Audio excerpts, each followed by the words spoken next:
everybody, and welcome to another edition of the Aston Rebels Coaches Corner. My name is Tom Wilms. Thanks so much for coming on board. Do we have a bit of an audio issue there? Looks like we're all good now. So we'll repeat ourselves. Welcome to the Aston Rebels Coaches Corner. Again, my name is Tom Wilms. Thanks for joining us from the IceWorks Pub and Grill here in Aston. Alongside me is assistant coach Josh Brown. Josh, thanks so much for coming on, and congratulations on the first part of our playoff excursion. Thanks games for to having none. me, Tom. Really excited. Well, we'll break it down. Game one, 3-2 win over the Knights. Always important to get that fast start. 5 minutes in, Ryan Kuzin makes it 1-0. Again, it is cliche, but it is important to get that first goal out of the way in the playoffs, just to get the. Even though it was only a 5-minute monkey, but they get that monkey off the back. Yeah, for sure. It kind of sets the tone for everything for the game. After that, we just started rolling. I thought we were a bit rusty after the 2-week break from not playing a game, but we worked our way through it and came out on top, so happy with that. So Michael Marula scores late in the first and early in the second to make a 3-1 game at that point. We're probably getting tired of talking about it and probably the fans getting tired of hearing about it, but Marula, Kuzin, Garcia just keep on rolling. Yeah, they're real sharp together, and they make plays. They make the other team try and take the puck from them, and they put the puck in the back of the net, so they've been really successful for us. Dominated the second period, outshooting the Knights 17-5, but in the third, they took back some momentum, got a goal to make it tight. Was that a concern going into the third period? You were already up 3-1, kind of watched the first couple shifts and go, okay, maybe this is something we need to kind of turn around here? Well, the Wilkes-Barre Knights, they're always a dangerous team. They if you make any mistakes, they're going to capitalize, and that's exactly what happened. And they took it to us for a little bit, but like I said, we were a little rusty. We worked our way through it, and we had some big defensive plays the last couple minutes to get us the win. Certainly some great goaltending as well from Darian Hansen. We've seen that all season long from him and Trevor McCucci, just stepping up at the right time. Yeah, for sure. And Darian's been really good for us so far the first 2 games, and we rely on him going forward. We go move on to game number 2. The Knights took a 2-0 lead after the first. The period that was, at least in my opinion, a little closer than the score was, but certainly not the start that you wanted going down 2-0. I don't know why we came out and started the period that way, but we weren't happy as a team. Coaches weren't happy. Players weren't happy. We didn't come out and we didn't skate, and we let them take it to us with 2 crucial mistakes that cost 2 goals against, and that's definitely not the way you want to start a playoff game. Well, after a scoreless second period, things kind of exploded. Bindulas Carreras within 12 seconds of each other, then you take the lead on a Marula goal 2 minutes, 13 seconds later. Just funny talking about mistakes, how one mistake by the Knights just kind of spurred you guys on for 3 really quick goals. Well, at the start of the second period, I thought we kind of refocused and got back to our process and everything we wanted to accomplish. We're on them on the forecheck. We're protecting pucks. We're making them work to take the puck from us, and we were real sharp with the puck, too. We didn't turn it over, and we were really good at the start of the second period on. We didn't see the goals go in the back of the net the second period, but we had plenty of chances. I think we hit 3 posts in the second period and had plenty of opportunities, and just stuck with the process, stuck with the belief that we could get the job done going into the third period, and obviously it worked. That is something that you and Coach Coombs have been preaching from day one, and from top man on the roster all the way down to the bottom, is believe in the process. Down 2-0, down 6-1, up 6-1. Play the same way. Trust that we know what we're talking about as coaches, and trust in the system. Is it hard to get a team to buy into something like that, or in this year's case, has it been relatively easy, considering you came away with a regular season title? Easy at times and very difficult at times. When we're going good, it's easy. Everybody's buying in. And when things aren't going well, then we're not. It's very easy to follow a system when you are winning games. Everyone talks about in the mid-'90s, they had the neutral zone trap. Probably not a whole lot of fun to play, but teams that were successful using it, like the New Jersey Devils and Florida Panthers, saying, hey, this is great, man, we're winning games. But teams that weren't so successful, like, man, this is boring, we're just standing here. So I guess it's a similar situation no matter what system you end up using. Yeah, whatever system you use, as long as everybody buys in, then you're going to have at least marginal success. I mean, depending on what system you're using and who you're playing. I mean, you don't match up well against everybody, but I think that everybody's on the same page and you can have some success going forward. Now, both teams ended up going 0 for on the power play over the 2 days, so congratulations to the penalty kill. Good job on them. But the power play could not get on the board in spite of what looked like some good work, especially in game number 2. Great puck movement, mostly kept to the outside, but when you got the shots, they just wouldn't go. Yeah, both games we had plenty of chances on the power play, and sometimes it works like that where it's not going in the back of the net. I think we need to raise our intensity level and continue to get pucks to the net and converge, and hopefully we'll get some pop in the back of the net for us. Looking forward to the rest of the series, again, coming up Friday and Saturday in Pittstown. What was part of the process of preparing for the games coming up this weekend? Up 2-0, don't want to get complacent. I'm sure it's one of the main issues you have to tell your players. Say, all right, yeah, we're up 2-0, but this is a team that could win. Yeah, they know about the success we've had against Wilkes-Barre this year, and it hasn't come easily. And when we, like we said before, stick to the process and do things the Rebel way, that's when we have success. And so we're still preaching that throughout the playoff series, and we need to bring that Friday night, and we'll be fine. Now, because of that 2-week layoff, is there anything that kind of surprised you going into the play? Not going into the playoffs, but say first game, looking at that game, going, "Wow, that was something we weren't quite expecting from our team." From our team? Well, you know what? We'll expand that to either team. Well, I was really happy how we responded, being down 2-0 in the second game, going in the third period. I think at times we've struggled this year, taking back a lead. Usually we have the lead, so we haven't had to play that way too often. And I was real proud of our team, how we responded and played hard for 2 minutes and 19 seconds or whatever it was. It's funny. That's all it really takes. You could have, backed off after that, but throughout the rest of game number 2, you did outshoot Wilkes-Barre Scranton by a considerable margin, even though they had a little bit of pushback at the end. That three goal spurt really was that game for you guys offensively, and it's very interesting how that can work out in this sport. Well, we had plenty of chances to do that earlier in the game. They just didn't find the back of the net, and those 3 shots happened to go in for us. So fortunate that way. Well, again, congratulations on the being up 2-0. Not what you're looking for just yet. Not quite finished the job, but we're looking forward to more of that this weekend. When we come back, we'll have Victor Bergstrom and Guido Janssens. We'll also invite back Josh Brown for our final segment to kind of preview the upcoming weekend against the Knights. So we'll take a quick break. When we come back, we'll have our player spotlight. You're watching the Aston Rebels Coaches Corner.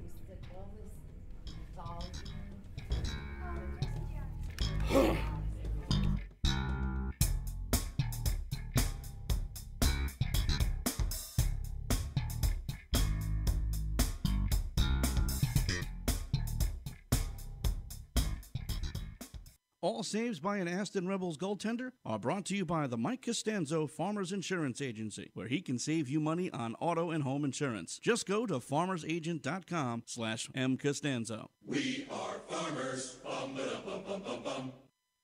Are you hungry?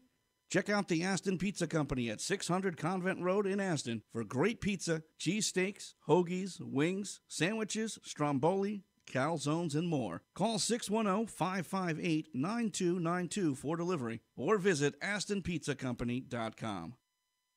The Dragon Box is a smart TV box that streams in HD with no monthly fees or contracts. It will give you access to thousands of movies, TV, live sports, boxing, UFC events, and 3D movies, all in HD. Visit www.thedragonbox.com today. Choice Clean Gear is the professional choice for cleaning of all types and brands of sports equipment. We use a patented, fully engineered cleaning system in our state-of-the-art facility that completely washes and sanitizes without damaging equipment like many front-loading wash systems. Best of all, we guarantee to have your equipment cleaned and on the way back to you in less than 72 hours. Visit cleanhockeygear.com today for more information.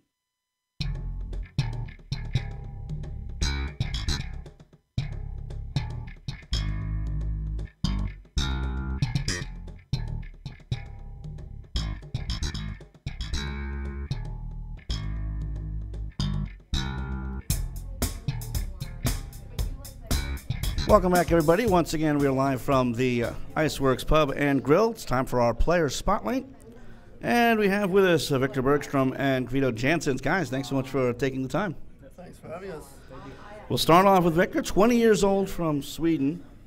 I'm gonna butcher this name. It's you played in Rogel. Is that the name of it? Rogler? Rogler. Yeah, that's good. Not even close. Now we've talked a lot with the guys from the northern part of the country, from our country, going to Texas, playing for the previous team that was before the Rebels, and then coming here. Now, got to be a completely different world going from Sweden to playing in the United States. Give me a quick idea of the transition you had to make.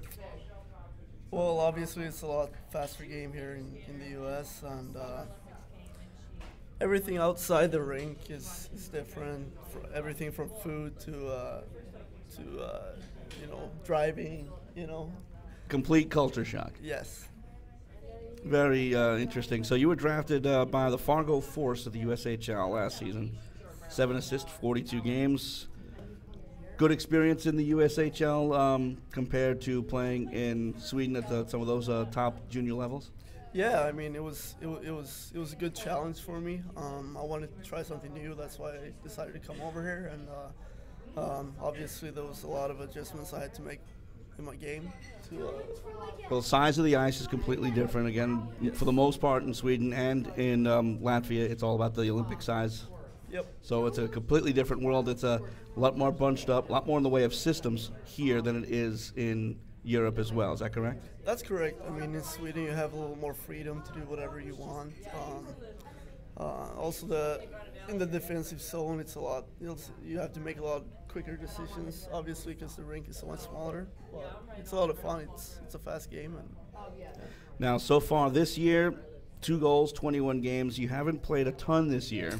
Nope. And how do you keep in preparation? Again, very easy to do when you're playing all 60 games, but playing just part of the season, being a cheerleader, doing things like that. How do you stay mentally prepared to jump in anytime you need it?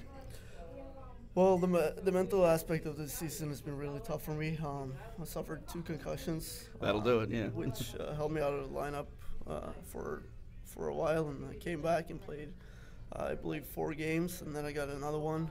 It's been really tough, but I mean, I'm glad having a lot of good teammates, good coaches, Joey D, a lot of good people around me that keeps me mentally focused.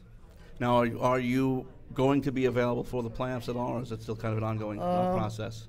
I don't think so. I mean, I got to think about my future. And of course. Suffering a 3rd concussion this year would be not very good. So I'm trying to keep stay in shape and hang around the boys. But as far as playing going, I think I have to look forward to next season.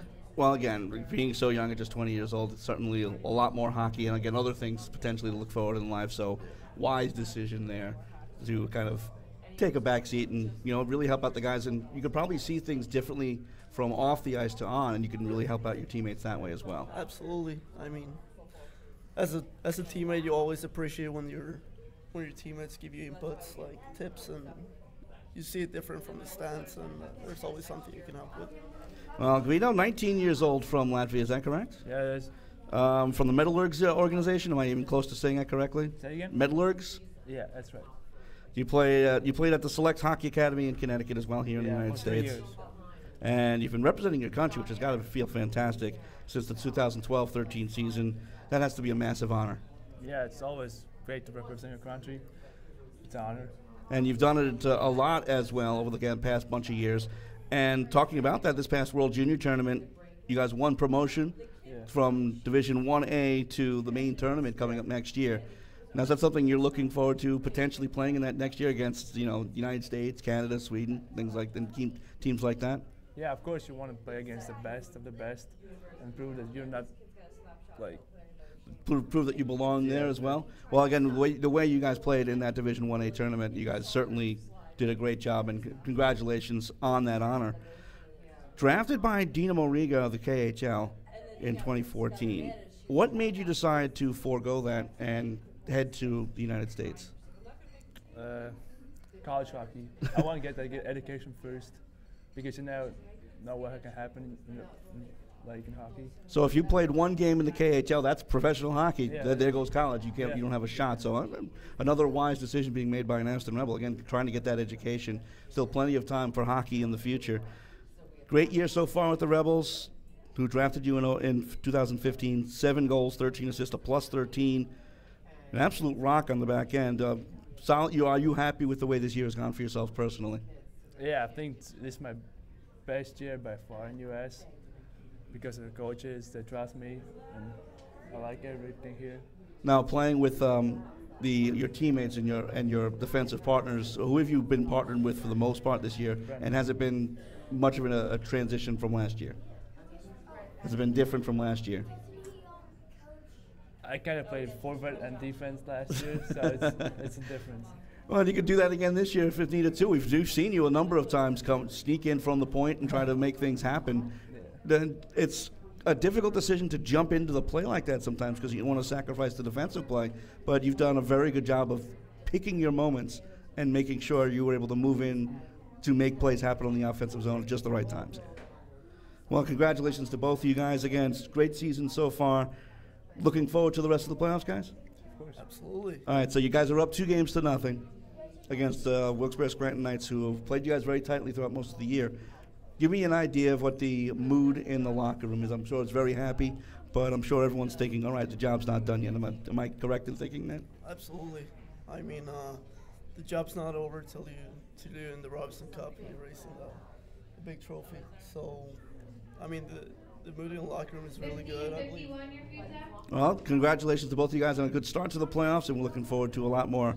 So, again, thanks so much for joining us, and looking forward to seeing you guys play this weekend. Yeah, thank you. Thanks. Victor Bergstrom and Guido Janssens, again, thanks so much for joining us on the Players Spotlight. When we come back, we'll bring back assistant coach Josh Brown to kind of take a look at the upcoming weekend against the Wilkes-Barre Scranton Knights. You're watching the Aston Rebels Coach's Corner.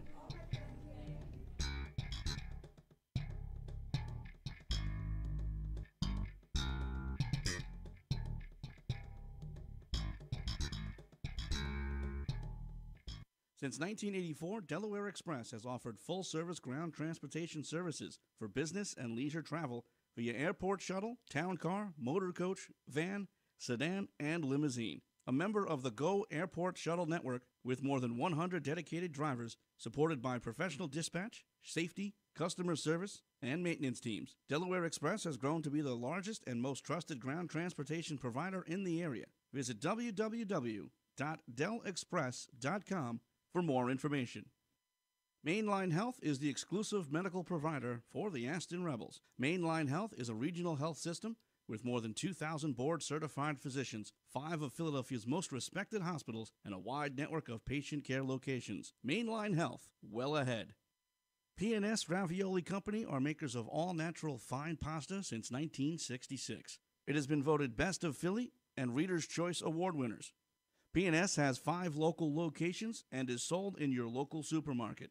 P&S's featured products include cheese ravioli, spaghetti, cheese cavatelli, jumbo stuffed shells, along with fine sauces to go with your pasta. And P&S ships all of its products in the continental United States. Order online at www.psravioli.com. Visit one of their 5 local locations or your local supermart. P&S Ravioli, better than homemade. Citizens Bank delivers a broad range of financial services to over 5 million individuals, companies, not-for-profits, and institutions. Make sure you visit the Aston Giant branch on Concord Road for all of your financial services needs.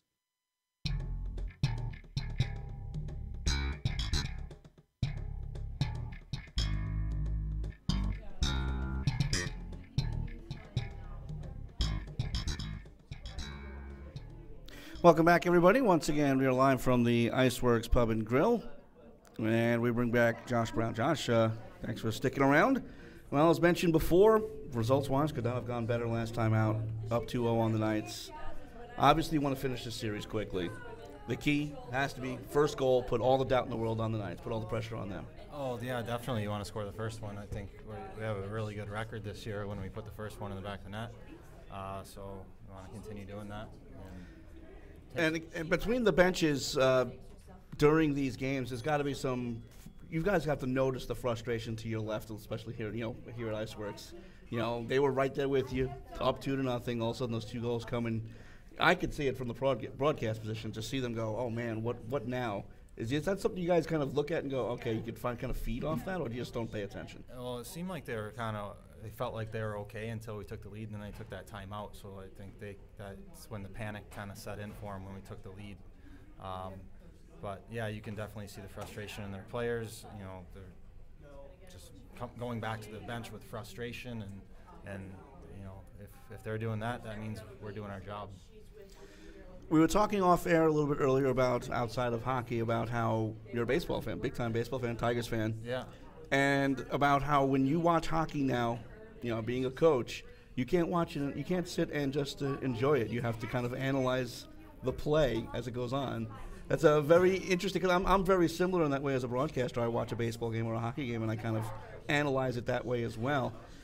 Does it take away from the enjoyment of the sport in general, or just enhances it in a different way?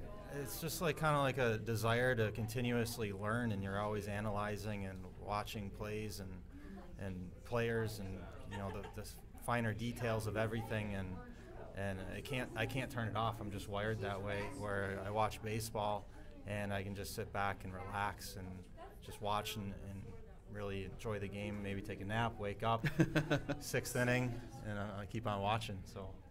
We were talking about that off air. That was I thought that was a very interesting little tidbit that I wanted to bring to everybody out at home, of the kind of the mindset of a coach there. Now, we talked about it earlier. The Rebels do a very good job when getting down 1-0, 2-0. There is no panic on this team again. It's all about following the system. Is that something you've kind of cultivated as the season's gone on? Because early in the season, I'm sure you weren't quite as confident in that as a team because the season was new. But now that you guys are in the playoffs, you guys go down 1-0, 2-0. It's not like, okay, it's no big deal, but it is something, all right, we can do this. It's not really a panic situation for you guys. Well, the word process keeps on coming up, and that's exactly what we do. We stick to it, and we know if we continue along that path, like it's going to happen for us. And if it doesn't, and we stick to the process, that means we got outplayed by a better team, and that hasn't happened this year. Well, best of luck this weekend. Looking forward to you guys coming home and get a little time off on maybe Saturday and Monday instead of having to play some extra games. So we're certainly looking forward to a good performance on Friday night. Yep. Well, best of luck, and again, thanks so much for joining us. That will do it for us tonight. Games 3 and if needed, game number 4, Friday and Saturday night, both at 7 p.m.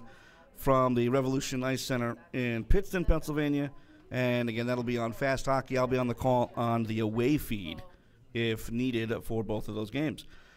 Next week's Coach's Corner, I'll be joined by head coach Joe Coombs, and our player spotlight will feature Christopher Spindulis and Evgeny Yakovlev. Now, for all of us here at the IceWorks Pub and Grill, thanks to Victor Bergstrom, Guido Jansen, and of course, assistant coach Josh Brown for being on the show. Thanks to everyone here at the IceWorks Pub and Grill, and thanks to you, the fans, for watching the Aston Rebels Coach's Corner. I'm Tom Wilms, saying thank you and good night. Aston Rebels fans. So I told my wife, I'm not taking out the trash. I'm going to the game. Loyal and strong. I told my family to drop the video controllers. We're going to the game. Even defiant. I called my boss and told him I was out sick. Join the rebellion with the excitement and family fun of Aston Rebels Ice Hockey. He shoots! He scores! Get your tickets now at AstonRebels.com and check us out on Facebook. Oh, jeez, my boss is here. Hide me! Aston Rebels Ice Hockey will make a Rebel fan out of you. Proud members of the North American Hockey League. Go to AstonRebels.com.